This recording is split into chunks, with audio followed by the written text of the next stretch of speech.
افسانہ آباد میں خوش آمدید۔ آج کی کہانی شروع کرتے ہیں۔ مجھے اس کا مجرا دیکھتے ہوئے مسلسل 10واں دن تھا۔ کیا غضب کی نئی چیز ہیرا منڈی میں آئی تھی۔ اس کا نام بلبل تھا۔ جب وہ ناچتی اور تھرکتی تھی تو جیسے سب تماشبین محو ہو جاتے۔ روزانہ اس کو ناچتا دیکھ کے میری شیطانی ہوس مزید پیاسی ہوتی جاتی اور میں نے فیصلہ کر لیا کہ اس سے ضرور ملوں گا۔ میں ہر قیمت پر اسے حاصل کرنا چاہتا تھا۔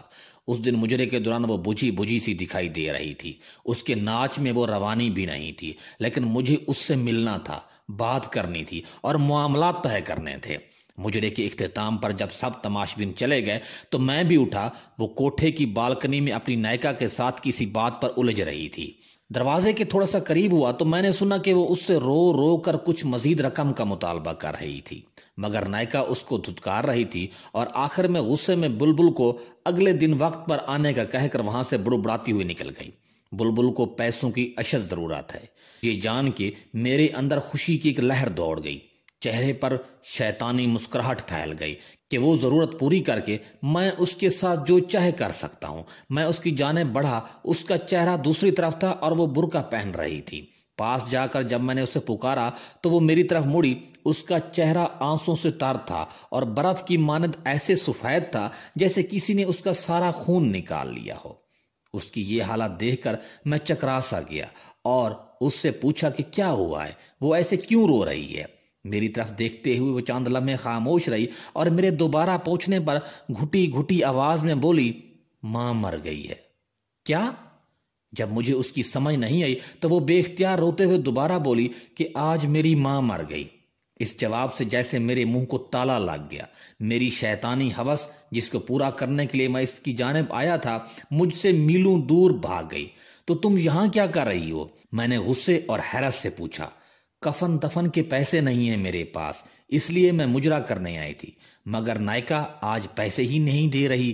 کہتی ہے بہت مندی ہے، تماشبین کوٹھے پر نہیں آتے، جو آتے ہیں وہ پہلے کی طرح کچھ لٹاتے نہیں۔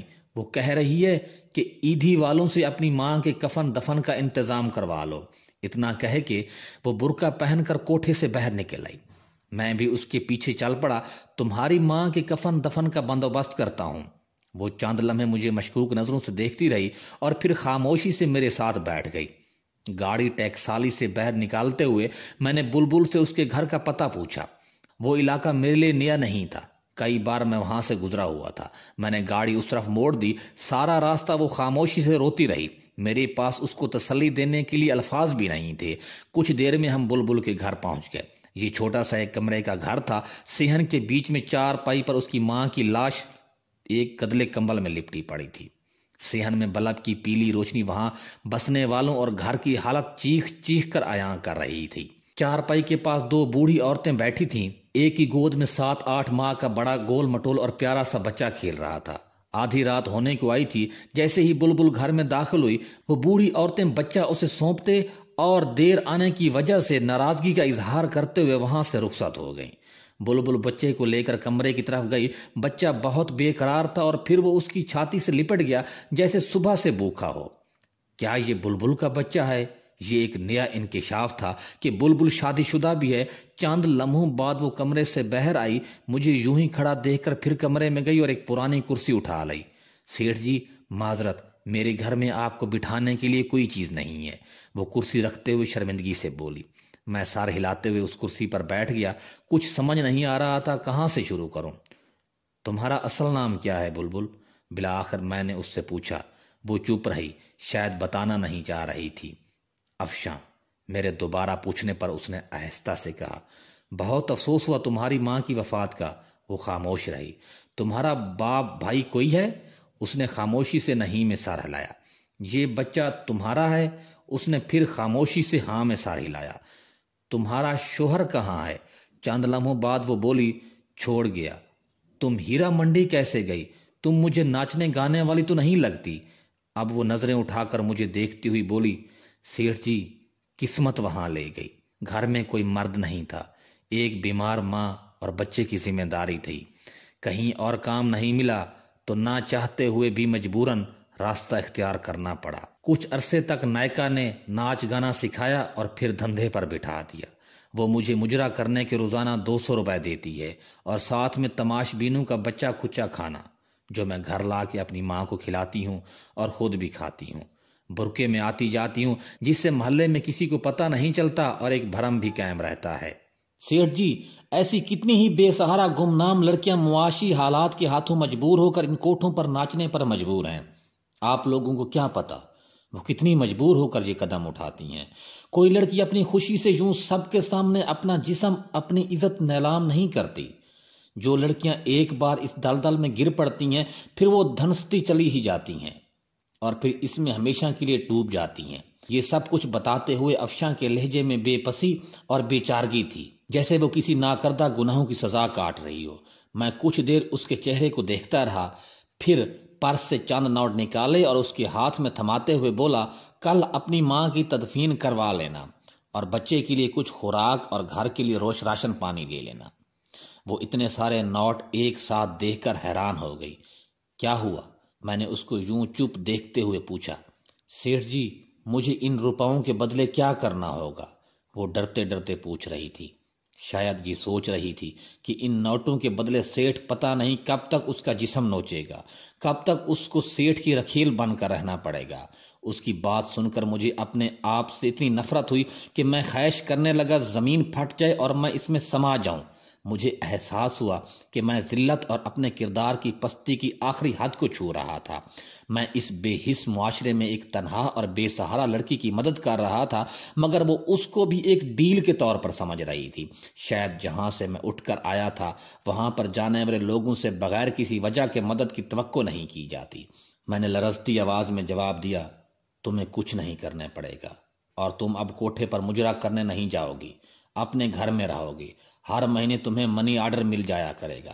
تم نے کرنا بس یہ ہے کہ یہ جو بچہ تمہاری گود میں ہے اس کی تربیت ایسے کرو کہ یہ ایک دن بڑا ہو کر تمہارا سہارا بن سکے۔ یہ جو رقم میں بھجواؤں گا یہ تم پر قرض ہے، اور جب تمہارا بیٹا جوان ہو جائے گا، ایک قابل انسان بن جائے گا تو تم واپس کر دینا۔ افشاں حیران پریشان کھڑی مجھے دیکھ رہی تھی۔ اس انسان کو جس کے سامنے ابھی وہ ناچ کر آئی تھی وہ اس سے ایسی باتیں کر رہا تھا۔ پھر وہ بے آواز رو پڑی۔ مجھ سے وہاں رکا نہ گیا۔ میں نے افشاں کے گھر کا پتہ لیا اور اس کو اپنا کیا وعدہ یاد دلا کر وہاں سے رخصت ہو گیا۔ سارے راستے میں یہی سوچتا رہا، مجھے تم سے کچھ نہیں چاہیے، مجھے تم سے کچھ نہیں چاہیے افشاں۔ جو تم نے مجھے دیا میں اس کا احسان ساری عمر نہیں اتار پاؤں گا۔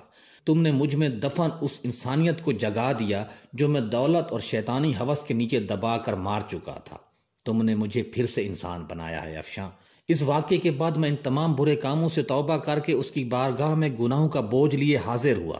ہر روز اس کے سامنے اپنے گناہوں کا اعتراف کرتا، اس سے معافی کی درخواست کرتا۔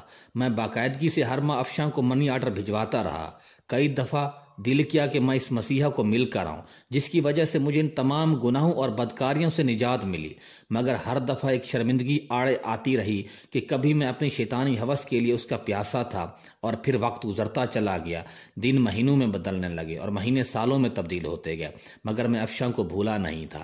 وہ بھی میری طرح بوڑھی ہو گئی ہوگی اور اس کا بیٹا بھی جوان ہو گیا ہوگا، پتہ نہیں کسی قابل بنا ہوگا، اپنی ماں کا سہارا بنا ہوگا کہ نہیں۔ میرے بچے جوان ہو گئے تھے، زندگی اتار چڑھاؤ کے ساتھ مسلسل چل رہی تھی۔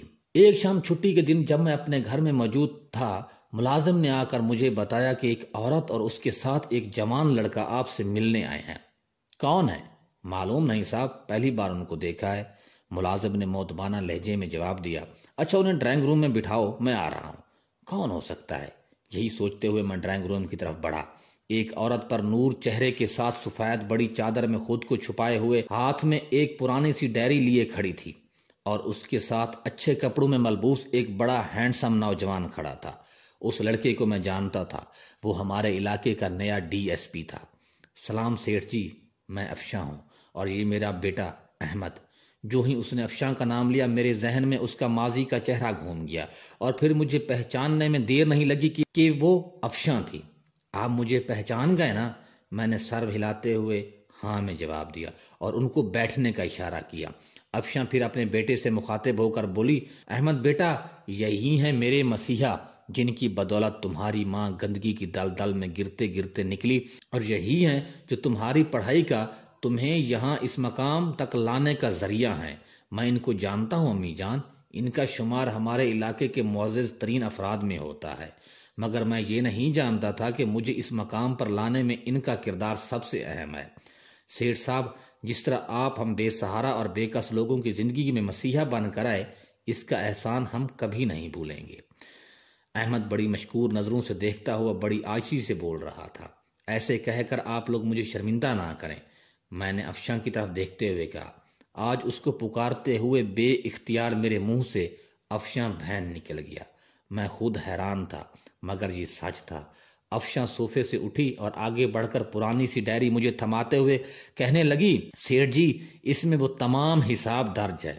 میری ماں کی تدفین سے لے کر آپ کے آخری منی آرڈر تک میں نے ایک ایک پائی کا حساب رکھا، آپ کے دیے پیسوں کا امانت کے طور پر استعمال کیا۔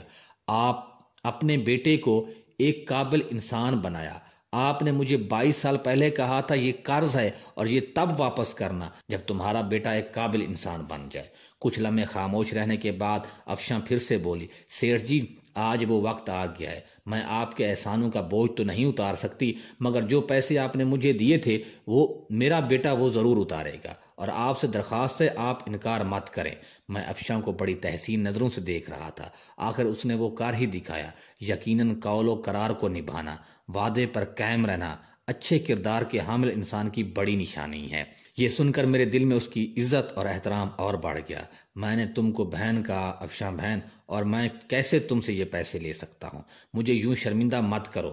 میرے رکے الفاظ میں پیسے نہ لینے کی معذرت چھپی تھی، مگر وہ بازید تھی۔ مجھے اس کے سامنے ہار ماننا پڑی اور وہ تمام پیسے جو میں اس کے منی آرڈر کی صورت میں بھیجتا تھا اس کو واپس لینے کی حامی بھرنی پڑی۔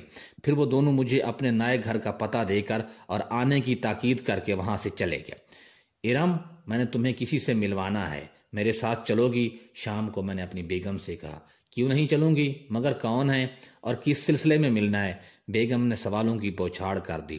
میں نے روبی بیٹی کے لیے ایک لڑکا پسند کیا ہے، تم مل لو، اگر تم کو پسند آ جائے تو پھر اس کے بعد روبی سے بات کر لینا۔ میں نے مختصر لفظوں میں اسے وجہ بتائی۔ اگلے دن میں اور میری بیگم ارم ناز افشاں کے گھر میں تھے۔